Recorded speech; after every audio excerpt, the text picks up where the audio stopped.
ಇದು ಮಸಾಲ ಮಂಡಕ್ಕಿ ನಿಜವಾಗ್ಲೂ ಟೇಸ್ಟ್ ಅಂತೂ ಸಖತ್ತಾಗಿರುತ್ತೆ. ವೆರಿ ಗುಡ್ ಸ್ನ್ಯಾಕ್ ಅಂತಲೇ ಹೇಳ್ಬೋದು. ಅದನ್ನು ಮಾಡೋಕ್ಕೆ ಒಂದು ಸೇರು ಕಡಲೆಪುರಿ ಖಾರ ಮಿಕ್ಸ್ ಮಾಡಿ ತೊಗೊಂಡಿದ್ದೀನಿ. ಹಾಗೆ ಕರಿಬೇವು, ಒಂದು 3 ಟೇಬಲ್ ಸ್ಪೂನ್ ಎಣ್ಣೆ, 1 ಸ್ಪೂನು ಅರಿಶಿನದ ಪುಡಿ, ಹಾಗೆ 1 ಸ್ಪೂನ್ ಅಚ್ಚ ಖಾರದ ಪುಡಿ, ಇಂಗು, 1 ಸ್ಪೂನ್ ಉಪ್ಪು, ಹಾಗೆ ಒಣಮೆಣ್ಸಿನ್ಕಾಯಿನ ಮುರಿದಿಟ್ಕೊಂಡಿದ್ದೀನಿ, ಬೆಳ್ಳುಳ್ಳಿನ ಜಜ್ಜಿಟ್ಕೊಂಡಿದ್ದೀನಿ, ಸಣ್ಣದಾಗಿ ಉದ್ದುದ್ದವಾಗಿ ಕಟ್ ಮಾಡಿರುವಂತಹ ಕೊಬ್ಬರಿನ ಇಟ್ಕೊಂಡಿದ್ದೀನಿ, ಹಾಗೆ ಕಡಲೆ ಬೀಜ, ಹುರ್ಗಡ್ಲೆ ಇಷ್ಟಿದ್ರೆ ಸಾಕು. ಇದನ್ನು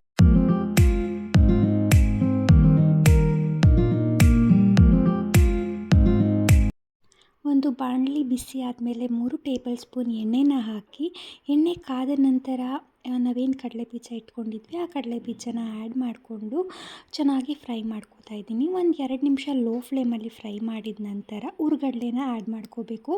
ಹುರ್ಗಡ್ಲೆನ ಸೇರಿಸಿ ಒಂದು 30 ಸೆಕೆಂಡ್ ಫ್ರೈ ಮಾಡಿಕೊಂಡ್ರೆ ಸಾಕು.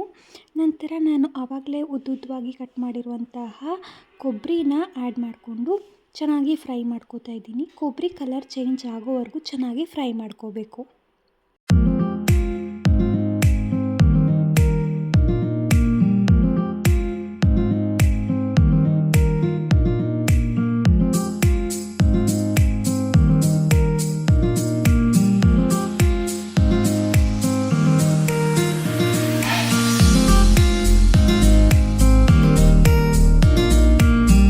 ನೋಡ್ತಾ ಇರ್ಬೋದು ಕೊಬ್ಬರಿ ಕಲರ್ ಚೇಂಜ್ ಆಗಿದೆ. ಈ ಟೈಮಲ್ಲಿ ನಾನು ಸಾಸಿವೆ, ಜೀರಿಗೆ, ಒಣಮೆಣಸಿನ್ಕಾಯಿ, ಜಜ್ಜಿಟ್ಕೊಂಡಿರುವಂತಹ ಬೆಳ್ಳುಳ್ಳಿ, ಹಾಗೆ ಕರಿಬೇವು ಎಲ್ಲನೂ ಹಾಕ್ಕೊಂಡು ಚೆನ್ನಾಗಿ ಮಿಕ್ಸ್ ಮಾಡ್ಕೊತಾ ಇದ್ದೀನಿ.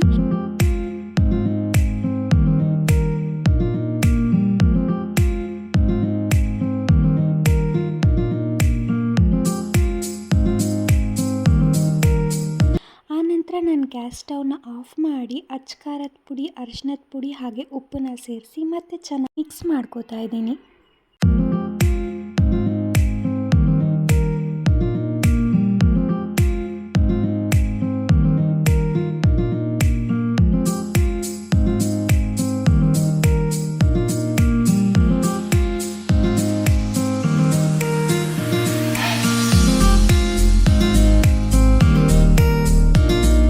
ಲಾಸ್ಟ್ಗೆ ಇಂಗು ಮತ್ತು ಕಡಲೆಪುರಿನ ಆ್ಯಡ್ ಮಾಡಿ ಚೆನ್ನಾಗಿ ಒಂದು ರೌಂಡು ಮಿಕ್ಸ್ ಕೊಟ್ಟರೆ ಮಸಾಲ ಮಂಡಕ್ಕಿ ರೆಡಿ ಆಗಿಬಿಡುತ್ತೆ.